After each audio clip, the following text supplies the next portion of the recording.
एका अशा शहीदाची कहाणी ज्याने प्रचंड यातना देशाच्या रक्षणासाठी सहन केल्या।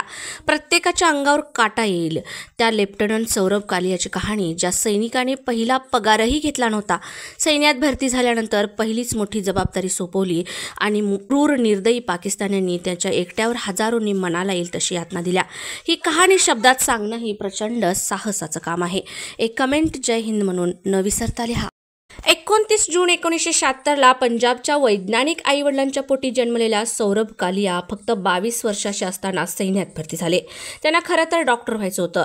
थोडे मार्क कमी पडले आणि भली मोठी मेडिकलची फी भरणं अशक्य असल्याने त्यांनी दुसरा पर्याय निवडला। अनेक ट्रेनिंग परीक्षा देऊन भरती झाले। जाताना आईला कोरा चेक्सही देऊन गेले। आईला सांगितलं, तुला हवे तेवढे पैसे काढून घेत जा।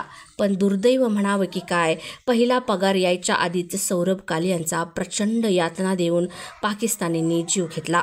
अगदी सैन्यात जाऊन 4 महिनेही पूर्ण झाले नव्हते। 22 वर्षाच्या सौरभ कालियाला त्याचं धाडस, शौर्य आणि बुद्धिमत्ता बघून सैन्यात लवकरच छाप उठवू इच्छिणाऱ्या सौरभला कॅप्टन बनवलं गेलं। पदरात खूप मोठा अनुभव तर नव्हताच, तरीही एकदा मेंढपाळाने पाकिस्तानाचे सैनिक काहीतरी भलतंच करायला भारताकडे आगेकूच करतायत हे पाहिलं। त्याने येऊन ही माहिती सैन्यात दिली। तेव्हा खरंच पाकिस्तानचे सैनिक सीमेकडे सरकतायत की काय याची शहानिशा करायला धाडसी सौरभ कालियाला 5 सैनिकांच्या तुकडीबरोबर पाठवलं। फक्त सौरभ कालिया आणि त्यांच्या तुकडीला परिस्थिती बघून परत यायचं होतं, पण उद्धट पाकिस्तानी सैनिक आधीच दबा धरून बसलेले। पेट्रोलिंग करत असलेल्या सौरभ आणि त्याच्या तुकडीवर गोळीबार चालू केला। सौरभला जिवंत पकडण्यात आलं।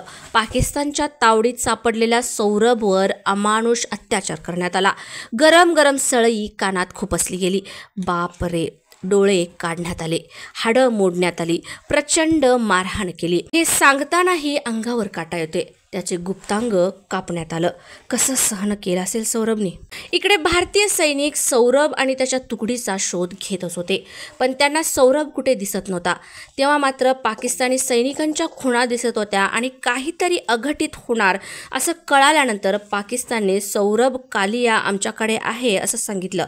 खूप प्रयत्नांनी अनेक कायद्यांची मदत घेऊन सौरभला आमच्याकडे सुपूर्त करावी अशी याचना भारत सरकारने केली। सौरभची वाट पाहता पाहता शेवटी त्याचा भारताला मृतदेह पाठवण्यात आला।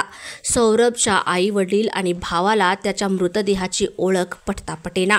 अंगभर सिगारेटने पळवलेले व्रण होते, डोळे आणि कानांचे लचके तोडलेले। शेवटी भोयांवरून सौरभला ओळखण्यात आलं। आजही ते कुटुंब पाकिस्तान विरोधात लढतंय। कारगिलमध्ये भारताचा खूप मोठा विजय झालेला आहे माहिती असणाऱ्यांना सौरभचं बलिदानही माहिती असणं तितकंच महत्त्वाचं आहे। जय हिंद।